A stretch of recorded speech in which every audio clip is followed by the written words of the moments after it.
guys, welcome back to Streetcar Culture. I'm Jason. As you've probably heard, Victoria has some pretty strict lockdown at the moment, which is sort of, I guess, stopped the flow of my budget build and a few other things. So that's why, obviously, I was heading to Grim Industries and doing a bit of stuff there, but now we're in stage 4. I pretty much can't go to his workplace. So I've just taken holidays to work on my own stuff to try and do a bit more, I guess, stuff I can do here while basically all of Victoria is not working. So if you are in Victoria, stay strong, all will be well. But today we're I'm stripping the HB. So this is my HB 929. You guys would have seen me pull the motor and box out of it previously, which I'll link up one of these corners. But while I was pulling all the trim off, the stainless trim around the windows, I thought I'll take this opportunity, probably be a good time to show you guys how to actually pull your roof gutter stainless trim off, or any other trim for that matter. Obviously all these trims I just took off quickly because they pretty much just unscrew and then just pop off these clips. But your gutter trim's a bit harder because you obviously don't want to dent or bend your trim off the gutter rail. So what I'm going to do is I've just sort of taken all the other stuff off, and then now I'm just going to show you quickly how to pop it off gently.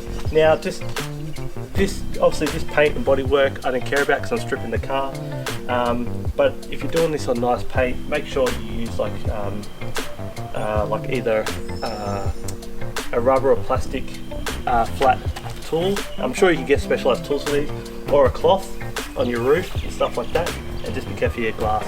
But yeah, coming closer and I'll show you what we're doing. So when you pull these stainless trims off, you always want to start at the end, I guess. So this is how I do it. Everyone's a bit different, but if you just pop the end off, usually they're pretty good. So now I've got the end off.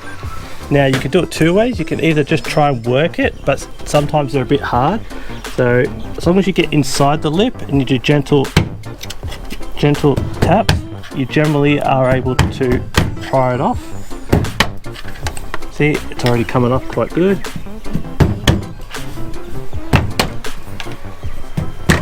If you want to move down there.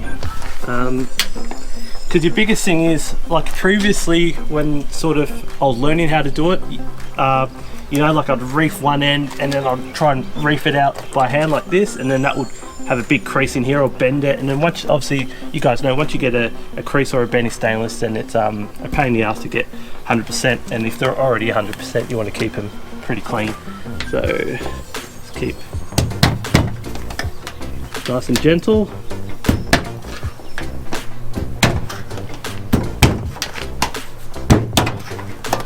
See, I'm leaving no dents.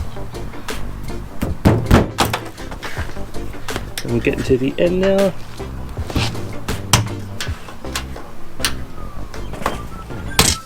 That's it. So that's your trim off. Now if I give you guys a look, you can see that it's all straight. It's all no dents, and it's ready to be used on the next car. Now when you're putting them on, I'm not going to put it on right now because just undo it will work, but usually what you do is you feed them. There's two ways.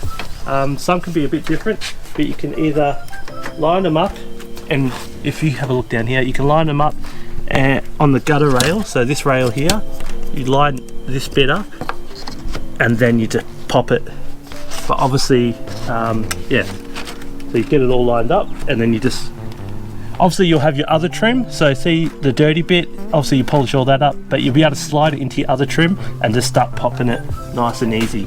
You shouldn't have to like reef on it. It should just pop in, and you just go around and just pop it in, nice firm, flat hand, and you'll get it on with no issue. So yeah, I just wanted to show you guys a quick, I guess, how-to or tech tip on the old roof gutter rails.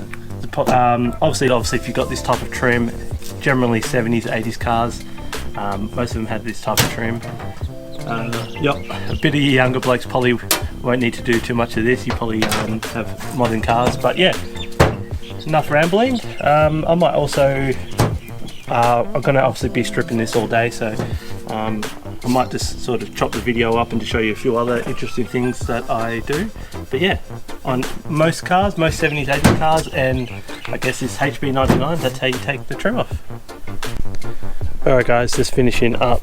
It's lunchtime and I'm pretty hungry and I'm getting lazy, but I just wanted to get out here for a quick hour of beautiful weather in Melbourne.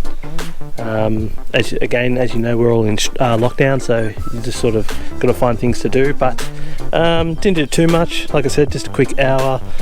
Just took all the trims off around the window and roof channel, gutter. I'm going to leave the door ones on because I'll probably pull the door complete, and then obviously just the bar, tail lights, number plate, panel and whatnot. It's a shame. I'm unsure what I'm doing with this shell just yet. I can't reveal too much, but I've got a couple big plans, but I can't do too much or reveal anything till lockdown's over. But this shell is 100% rust free, but it just has a lot of these little stupid dents. Now, I mean, being a rust free shell, it might be worth it to straighten the dents out and paint it and keep it, but with the plans I got in place, I don't think that's going to be too necessary. I've already said too much. But yeah, so just a quick hour. I'll give you guys a quick look here. I gave the shed a quick clean.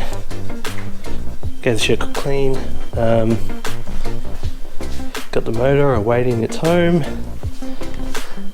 You guys probably haven't seen this thing for a while, but I've just got the wags sitting in there waiting for its transplant, and then obviously I'm just got a few goodies up and around and just going to become my new 99 parts pile. But yeah, obviously hang with us with the content.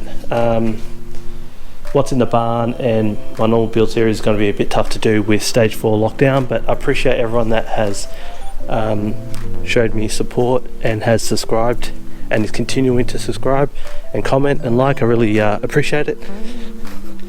Keeps me entertained during, I guess, these tougher times in Melbourne. But yeah, it's good to get outside the house, and I'll see you guys on the next one.